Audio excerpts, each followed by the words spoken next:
Terima kasih sudah klik video ini. Kita semua pasti pernah ada di fase hidup yang rasanya serba mentok ya kan? Nyari kerja susah, ditolak di sana-sini dan akhirnya capek sendiri gitu loh.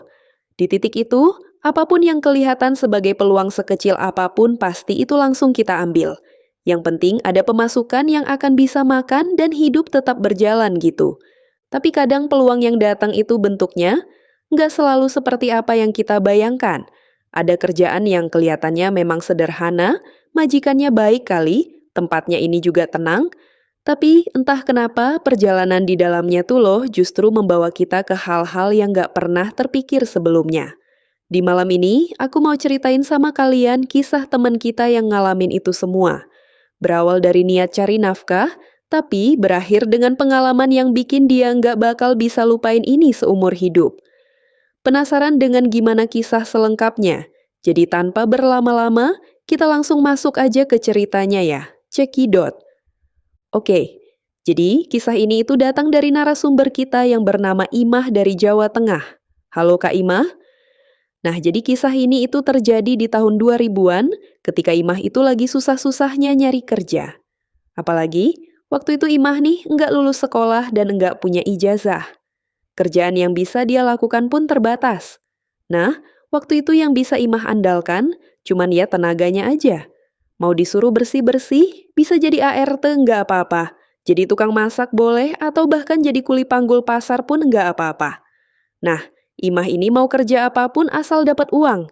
Dia sering tuh keliling-keliling nyari kerja dengan naik sepedanya kan. Dia datanginlah rumah orang. Dia datangin komplek pertokoan, warung kelontong dan tempat manapun yang sekiranya butuh karyawan. Tapi setelah dicoba satu persatu, sayangnya hasilnya nihil. Nggak ada yang mau ngasih dia kerjaan di hari itu. Di situ Imah udah capek kali dan ya karena hari juga udah terlanjur sore, Imah memutuskan untuk istirahat bentar nih sebelum nanti dia pulang. Imah pun menepikan sepedanya tepat di depan sebuah rumah besar. Bentuk rumah itu mirip dengan rumah khas Jawa dulu. Bentuknya joglo, atapnya juga tinggi, tiang-tiang kayunya juga besar dan halamannya luas sekali.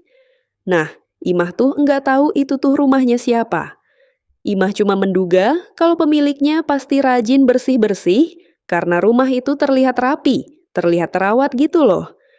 Sambil menatap rumah besar itu, Imah ngebatin, kalau aku punya uang banyak, aku maulah bikin rumah yang besar kayak gini, biar nanti muat semua keluarga aku di dalam. Tapi gimana mau dapat uang kalau masih nganggur kayak gini? Zaman sekarang kok susah kali ya cari kerja. Padahal setan yang enggak kerja aja tetap bisa makan. Itu sampai ngedumel kayak gitu Imah. Nah terus setelah dia istirahatnya cukup nih, Imah mau pulang, dan tepat sebelum dia mengayuh sepedanya, tiba-tiba dari dalam rumah besar itu keluar sepasang suami istri yang kelihatannya udah berumur. Si suami pakai baju koko sama pakai sarung. Sementara istrinya pakai gamis panjang yang tertutup dari atas sampai bawah. Imah menduga mereka berdua inilah pemilik si rumah besar itu. Imah mikir, mumpung mereka lagi ada di luar, aku tanya sekalian aja lah ya. Siapa tahu mereka lagi butuh orang untuk bersih-bersih, kata Imah. Imah pun memarkirkan sepedanya lagi dan langsung nyamperin si pemilik rumah itu. Nah, karena penampilan mereka terlihat agamis, Imah manggil mereka dengan sebutan Pak Haji dan Bu Haji. Enggak tahu nama mereka siapa, tapi gara-gara penampilannya kayak gitu dah. Pak Haji, Bu Haji, Imah bilang, Assalamualaikum Pak Haji, Bu Haji. Kenalin Pak, saya Imah Pak. Maaf ya gangguin waktunya, saya cuma mau nawarin jasa saya Pak. Barangkali Bapak sama Ibu Haji lagi butuh bantuan untuk bersih-bersih rumah. Kebetulan saya lagi nyari kerjaan Pak Bu, tapi belum dapat, kata dia. Tanpa diduga, Pak Haji sama Bu Haji ini nyambut Imah dengan ramah. Mereka bilang, wah, waalaikumsalam. Oh iya Imah, asalnya dari mana Nduk? Kata dia, saya dari desa sebelah Pak Bu ya, sekitar 7 kilometer lah dari sini. Oh lumayan jauh juga ya, sebelumnya Imah udah pernah kerja apa? Kata si ibunya. Iya Bu, lumayan jauh, tapi nggak apa-apa. Soalnya kan saya juga bisa naik sepeda. Saya dulu pernah Bu, jadi tukang bersih-bersih, jadi kuli angkut juga pernah kok Bu Pak. Gitu. Oh gitu. Nah, kebetulan kami juga memang lagi butuh orang untuk bantu bersih-bersih karena kami cuma tinggal berdua aja di sini. Kalau kamu mau besok pagi, kamu boleh datang ke sini ya, Nduk ya. Besok sudah bisa mulai kerja. Itu kata Bu Hajinya. Wah, dengar itu Imah pun langsung ngucap syukur berkali-kali. Alhamdulillah, Alhamdulillah. Ya Allah, makasih banyak ya Ibu, Bapak sudah nerima saya kerja di sini. Akhirnya saya dapat kerjaan juga.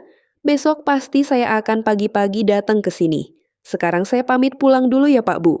Sekali lagi terima kasih banyak. Katanya dapat kerjaan Imah hari itu. Nah, keesokan harinya sekitar jam 7 pagi, Imah udah datang lagi ke rumah besar itu. Sama kayak kemarin, Pak Haji dan Bu Haji juga menyambut kedatangan Imah dengan sangat baik. Bu Haji bilang, "Nduk, tugas kamu di sini cuman bersih-bersih aja ya. Kamu nyuci baju, nyuci piring, nyapu, ngepel lantai.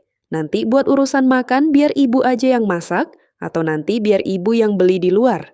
Kamu tinggal nyuci alat masak yang udah kotor aja ya, Nduk ya." "Bisa kan?" Kata Imah, "Oh bisa Bu. Aman. Saya udah biasa kok bersih-bersih kayak gini." Gitu. "Oke, baguslah kalau kayak gitu. Kalau ada yang bingung nanti langsung tanyain aja ya, Nduk ya." Kata gitu. "Oh iya Bu, ini mohon maaf sekali sebenarnya ada yang mau saya tanyakan, yaitu soal gaji nih. Kalau enggak merepotkan ya Bu Pak, apa boleh saya dibayarnya harian aja? Soalnya kalau nunggu sebulan kayaknya terlalu lama Bu. Pak, saya butuh kebutuhan untuk makan dan kebutuhan lain sehari-hari Pak Bu." Gitu. "Oh ya udah enggak apa-apa. Soal itu aman. Nanti tiap sore kalau kamu sudah selesai kerja, kami langsung bayar upahnya, ya. Habis itu kamu boleh langsung pulang." Gitu. "Oh ya Bu, makasih ya Bu Pak." Dah hari itu Imah langsunglah memulai pekerjaannya. Sesuai instruksi dari Pak Haji dan Bu Haji, Imah langsung nyapu. Dia ngepel, nyuci piring, dan juga nyuci baju. Karena yang tinggal di rumah itu cuma 2 orang, jadi barang-barang kotornya pun ya enggak banyak. Hari itu Imah cuma nyuci beberapa pasang pakaian di ember, 3 piring kotor, dan 1 mangkok yang berisi sisa sayur lodeh. Cuman itu aja. Nah, tanpa terasa beberapa pekerjaan sudah selesai, sore pun tiba. Enggak lama setelah azan asar berkumandang, Imah udah selesai ngeberesin semuanya, dan habis itu dia mau langsung pamit pulang. Dia kan memang yang pulang pergi, ya kan? Nah, di saat yang sama Pak Haji sama Bu Haji ini lagi pada di kamar. Imah pun ngetoklah pintu kamar mereka kan. "Pak Bu permisi, kerjaan saya sudah selesai, saya mau pamit pulang dulu," katanya. Nah, Pak Haji yang nyahut dari dalam. "Oh iya Nduk, makasih banyak ya. Upah kamu saya taruh di bawah taplak meja samping TV. Ambil aja nggak apa-apa," kata si Pak Haji. Nah, waktu itu Pak Haji sama Bu Haji tuh sama sekali nggak keluar kamar, cuma diterakin dari dalam aja. Imah mikir apa mungkin mereka mau siap-siap salat asar ya gitu. Ya udahlah, nggak usah ditunggu, yang penting aku kan udah pamit dan upahnya juga sudah disiapkan gitu. Dah Imah pun segeralah ngambil uang itu dekat samping TV itu memang ada. Ah, diambil, baliklah dia naik sepeda. Keesokan paginya di jam yang sama, di jam 7 pagi nih, hari kedua, Imah datang lagi lah ke rumah itu. Di saat yang sama, Pak Haji dan Bu Haji juga lagi duduk di teras. Nah, ngelihat kedatangannya Imah, Pak Haji sampai bilang kayak gini, udah nyampe Nduk, rajinnya," kata dia. "Oh iya Pak, Imah izin masuk dulu ya Pak ya, mau bersih-bersih."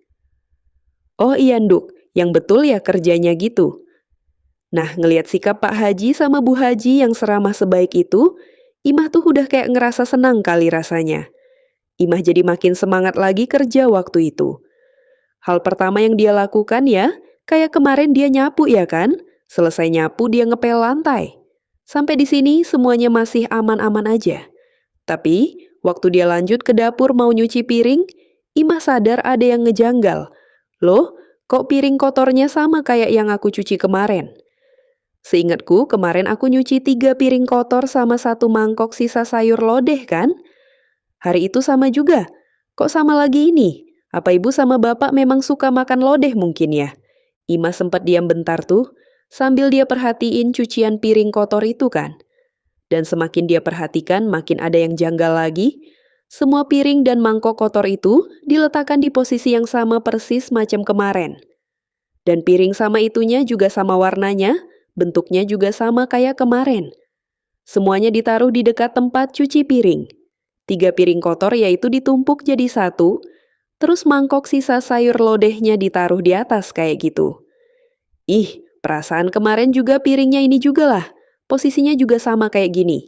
Ini piring mangkok banyak kok di sini. Kok masih kayak gini lagi ya? Apa aku yang salah inget ya? Apa bisa jadi juga ini memang kebiasaan mereka berdua nih ya kan? Pakai piring yang sama terus taruhnya tetap di situ apa segala macam. Makannya juga tetap mau itu-itu aja lagi, suka apa makan sayur lodeh apa gimana ya kan? Ah ya udahlah, biarin aja, kata si Imah. Imah nggak begitu ngambil pusing tuh sama kejanggalan yang tadi. Dia lanjutlah lagi kerja, dia cuci lagi piringnya. Terus habis selesai nyuci piring, Imah mau nyuci baju. Di sini ada lagi yang janggal waktu cuci baju ini. Baju-baju kotor yang mau dicuci Imah hari itu juga sama persis dengan baju-baju kotor yang udah Imah cuci kemarin. Semua pakaian itu udah numpuk lagi di dalam ember. Heranlah si Imah, ih kok baju-baju ini lagi? Ini kan bajunya udah kering kemarin kok. Hari ini udah mau dicuci lagi. Apa kemarin Bapak Ibu sempat ada acara terus pakai baju ini terus kotor? Habis itu pagi ini ada lagi ya? Terus baju-baju kotor yang dipakai kemarin kemana? Kok cuman ini aja ya? Kan Imah sempat nanya sama Bu Haji waktu itu, Bu ini ada pakaian kotor lain enggak Bu yang belum dimasukin ke dalam ember? Kata dia. Oh enggak kok, udah cuman itu aja yang kotor katanya. Oh ya baiklah Bu, gitu kan. Akhirnya, meski ngerasa ada yang janggal, lagi-lagi Imah mengabaikannya dan lanjut kerja aja seperti biasa. Dia nggak begitu mau banyak nanya-nanya lagi gitu kan. Baru masuk kerjalah pula, akhirnya dia dicuci lagi lah itu baju. Nah singkatnya, semua pekerjaan di hari kedua itu selesai. Dan enggak lama, setelah azan asar berkumandang, Imah langsung siap-siap mau balik. Ini sama seperti kemarin sore itu Pak Haji dan Bu Haji juga lagi ada di kamar. Dan pas Imah pamit, lagi-lagi tanpa keluar dari kamar Pak Haji cuma bilang, upahmu sudah tak taruh di bawah taplak meja samping TV ya, Nduk? Ambil aja nggak apa-apa katanya. Dah. Oh iya Pak, makasih. Imah pulang ya. Dia pergilah ke sebelah apa ambil duitnya. Baliklah dia. Mereka nggak keluar dari kamar. Nah, keesokan harinya di hari ketiga nih, pada jam 7 pagi, datang lagilah Imah ini ke rumahnya Pak Haji Bu Haji. Pagi itu Imah memulai pekerjaannya, bukan nyapu dalam, tapi nyapu depan. Nyapu halaman depan rumah yang memang udah lumayan penuh sama daun-daun kering. Pas lagi nyapu, salah satu tetangganya Pak Haji, kita sebut aja lah, namanya Bu Darmi tiba-tiba datang nyamperin Imah. Bu Darmi nanya, Mbah, sampean keluarganya Bapak yang punya rumah ini? Kata Imah, oh maksudnya Pak Haji Bu, bukan Bu, saya di sini cuman kerja bantu bersih-bersih aja katanya. Iya Pak Haji. Oh tak kira sampean masih keluarganya beliau. Ya udahlah, alhamdulillah setidaknya rumah ini jadi ada yang ngerawat, kata si Mbok Darmi. Dengar itu bingunglah si Imah kan? Kenapa Mbok Darmi bilang kayak gitu?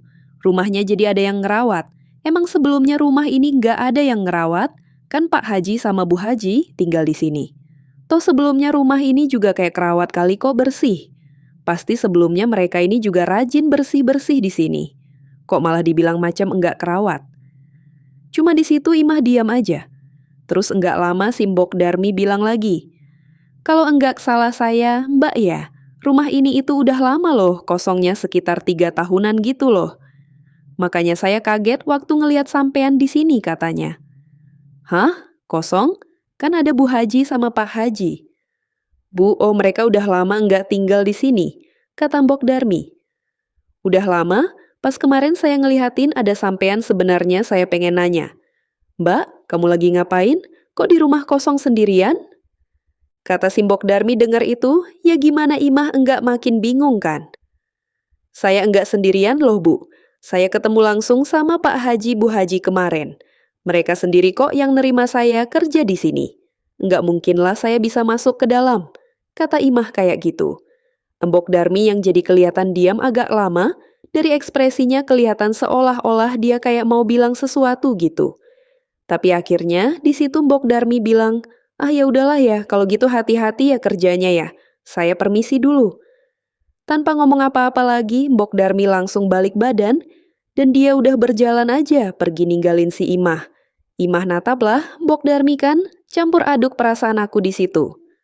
Nah, dia percakapan tadi betul-betul macam ngusik pikirannya Imah gitu loh. Kenapa Mbok Darmi bilang rumah ini kosong? Jelas-jelas ada Pak Haji, Bu Haji di rumah kok. Apa Mbok Darmi mungkin yang sudah lama enggak ketemu sama mereka orang, makanya dia pikir rumah ini kosong. Tapi kok bisa ya Mbok Darmi bilang rumah ini udah kosong 3 tahun? Masa selama ini mereka enggak pernah ketemu orang bapak sama ibu juga sering kok duduk di teras? Dia aja nih yang jarang bersosialisasi pikirnya Imah awal-awal kayak gitu. Dia enggak mau mikir aneh-aneh tuh. Untuk kesekian kalinya, Imah mengabaikan kejanggalan itu lagi. Imah lebih milih untuk fokus kerja aja di sana. Dia nggak mau ngecewain Pak Haji sama Bu Haji yang udah baik kali, sama dia ngasih kerjaan kayak gitu. Nah, setelah kurang lebih seminggu dia kerja di sana, suatu pagi Imah mulai ngerasain sesuatu. Imah merasa kalau semua yang dia kerjakan di sana itu selalu sama. Persis macam siklus yang berulang-ulang. Selama 7 hari itu dia selalu nyuci 3 piring kotor dan 1 mangkok berisi sisa sayur lodeh. Dia selalu nyuci setelan baju kotor yang sama di embernya. Tiap habis azan asar, pasti nggak Pak Haji sama Bu Haji nih langsung masuk kamar tanpa keluar lagi. Dan Pak Haji akan selalu nyelipin upahnya Imah di bawah taplak meja tepat di samping TV. Selalu rutinitasnya selalu kayak gitu, enggak pernah berubah sama sekali. Heranlah Imah di sini. Ini udah hampir seminggu loh. Masa selama ini bapak sama ibu cuma makan sayur lodeh aja kan? Bahkan jumlah piring kotornya pun sama, bentuknya sama, dan selalu ditaruh di posisi yang sama. Udah enggak betul. Aneh kan? Dan yang makin bikin Imah ini heran lagi, itulah tadi soal cucian bajunya. Dari awal kerja sampai seminggu kemudian, baju kotor yang muncul di ember itu selalu setelan yang sama persis seperti hari pertama dia datang. Itu terus, padahal tiap pagi waktu dia datang kerja, Pak Haji sama Bu Haji ini selalu pakai baju yang beda-beda loh. Dan malamnya pun mereka pasti bakal ganti baju lagi kan sebelum masuk kamar. Logikanya besok pagi itu kan harusnya baju-baju yang mereka pakai itulah yang ada di ember. Tapi ini kenapa nggak pernah? Yang muncul malah selalu setelan yang sama. Itu lagi. Seolah-olah baju lain tuh macam nggak pernah dipakai dan nggak pernah kotor gitu loh. Macam setelah dipakai malamnya, habis itu disimpan lagi dalam lemari. Baju yang sudah dicuci sama Imah itulah yang ditaruh ke dalam ember. Kemana pergi baju-baju kotor tuh? Kenapa hampir seminggu ini yang Imah cuci itu cuma setelan baju yang itu aja?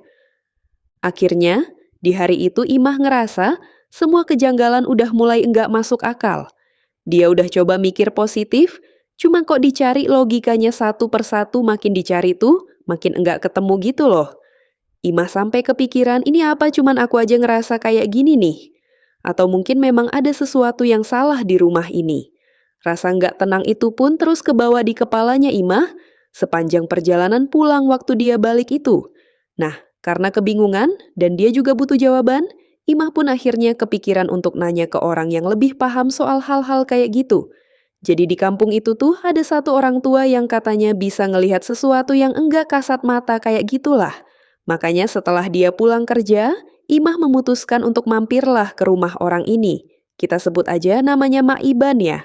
Nah, di situ Imah pun menceritakan semua kejanggalan yang dia temui di rumahnya Pak Haji tuh. "Ma, jadi gini, Ma." Semua diceritain. Nah, dengar itu Mak Iban ini pun langsung memberikan Imah sebotol air putih yang udah dibacain mantra-mantra kayak gitu loh maksudnya. Nah, seolah sudah paham apa yang dialami sama Imah, Mak Iban bilang lagi, "Besok pas kamu masuk kerja dan nemuin hal janggal lagi, kamu langsung minum air itu." Ya memang apa yang akan terjadi setelah saya minum air ini? Apa Mak gitu? Udah minum aja nanti kamu tahu sendiri, kata si Mak Iban. Singkatnya, setelah keesokan paginya tiba, Imah berangkat kerjalah nih ya kan sambil ngebawa sebotol air putih dari Mak Iban tadi. Nah, di hari itu segala sesuatunya masih sama seperti di hari pertama kemarin. Masih sama seperti hari-hari sebelumnya.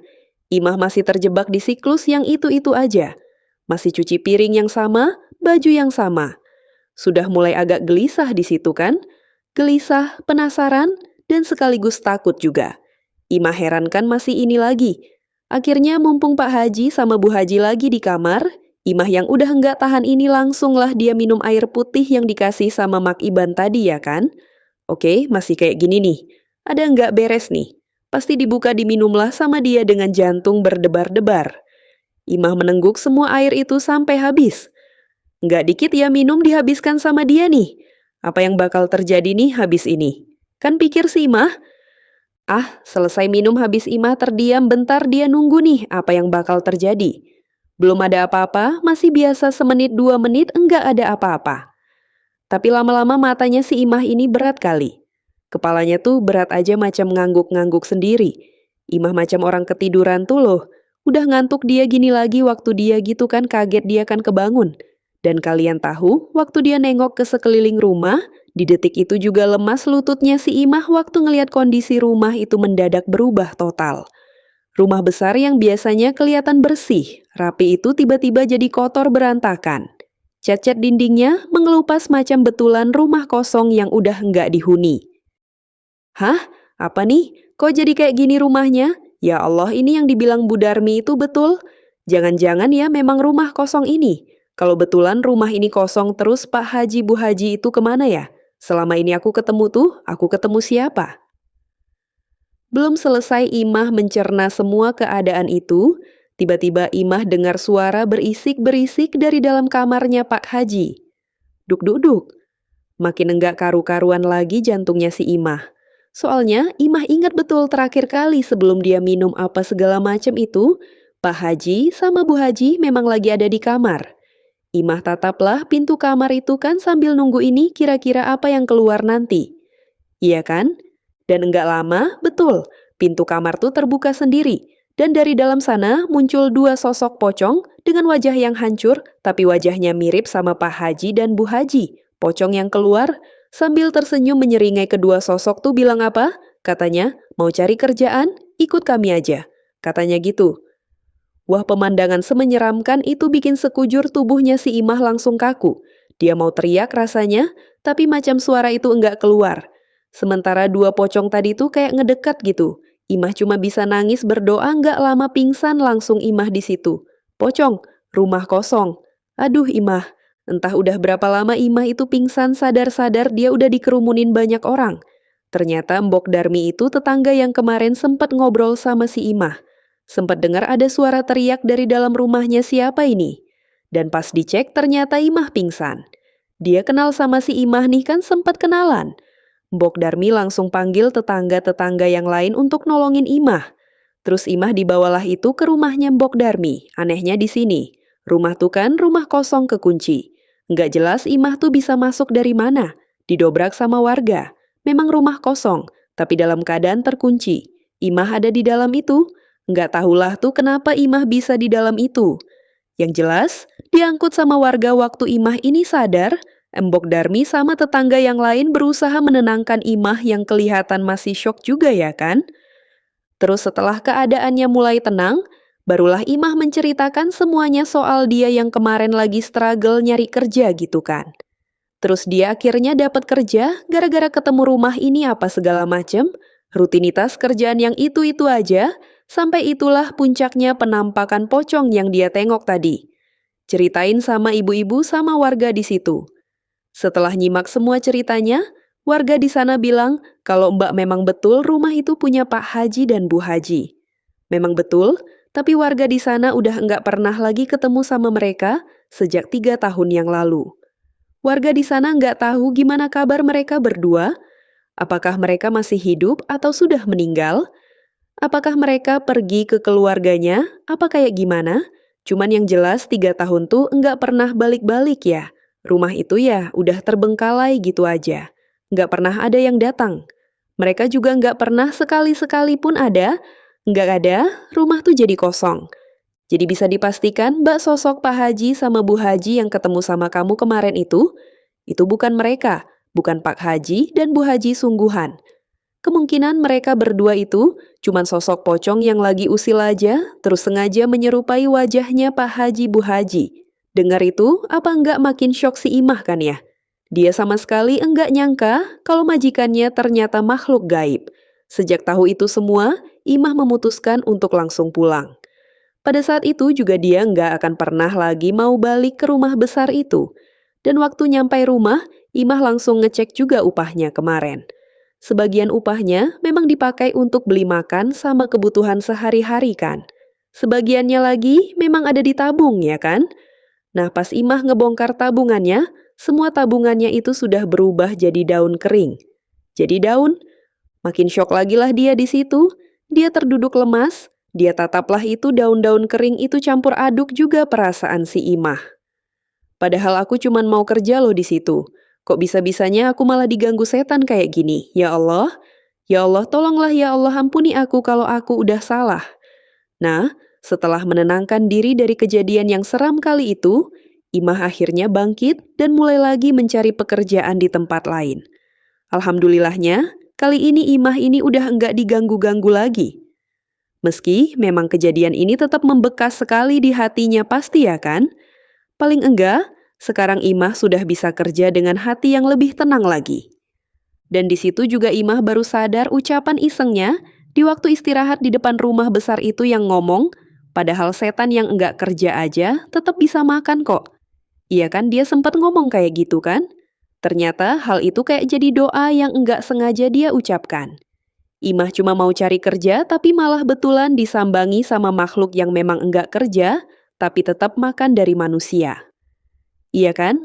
Sejak hari itu, Imah jadi jauh lebih hati-hati lagi kalau ngomong karena ternyata lidah manusia bisa nyeret langkah ke arah yang tidak kepikiran. Terdengar sama setan. Padahal setan enggak kerja makan nasi. Dikasih kau kerja, kata setan tuh. Ya, malah dia jadi Bu Haji, Pak Haji. Astagfirullahalazim. Oke, jadi itu tadi pengalaman horor yang dialami sama Imah waktu lagi nyari kerja. Aku juga mau terima kasih buat teman kita Rehan yang sudah membantu Kak Imah untuk menuliskan cerita ini kepada kita semua. Jadi Rehan ini adalah teman kita, Kak Imah ini adalah tetangganya dia. Jadi Kak Imah mau berbagi kisahnya, dibantu sama Rehan untuk menyusun semua dan mengirim email ke kita semua. Terima kasih Rehan, terima kasih juga Kak Imah. Yang jelas lagi, saat ini kita belajar kalau hidup kadang memang suka ngasih kita jalan yang aneh-aneh kan ya. Imah cuma mau cari nafkah, cuma mau kerja yang halal aja, tapi malah ketarik sama hal-hal yang di luar nalar manusia. Adakah kita ini udah berusaha sekuat mungkin, tapi dunia ini tetap punya caranya sendiri untuk ngetes kita lah kan? Entah itu lewat orang, lewat keadaan, bahkan lewat sesuatu yang enggak terlihat. Hantu pocong itu ya, astagfirullahalazim. Dan satu hal yang paling ngena dari cerita ini adalah, ya tadi itulah ucapannya Imah di awal, cuma selentingan kecil aja, mungkin juga ngedumel gara-gara capek cari kerja ya kan. Tapi ternyata itu malah balik ke dia dengan cara yang tidak pernah dia bayangkan sebelumnya. Dari situ kita lagi-lagi diingatkan untuk hati-hati sama ucapan. Lidah memang tidak bertulang jadi efeknya memang bisa jauh kali. Buat kalian semua juga yang di luar sana yang lagi berjuang lagi, capek lagi, bingung soal rezeki ya kan? Semoga kalian selalu dijauhkan dari hal-hal buruk, diberikan jalan yang baik-baik. Dipertemukan juga dengan orang-orang yang baik dan tulus, dan rezeki yang datangnya dari pintu yang halal dan juga aman. Jangan pernah ngeremehin usaha kecil kalian ya sayang. Karena tiap langkah itu didengar sama Allah Subhanahu wa Ta'ala. Jangan sepele maksudnya. Oke, jadi itu tadi ceritanya. Terima kasih banyak yang sudah menonton. Kalau kalian suka video ini, klik like-nya. Jangan lupa komen di bawah ide dan saran-saran untuk selanjutnya. Jangan lupa nyalain notifikasinya supaya kalian tahu kalau aku upload video baru. Dan as always, jangan lupa untuk klik tombol subscribe supaya kalian sama-sama tahu informasi menarik dan menegangkan dari channel Dongeng Horor. Sampai jumpa di video berikutnya.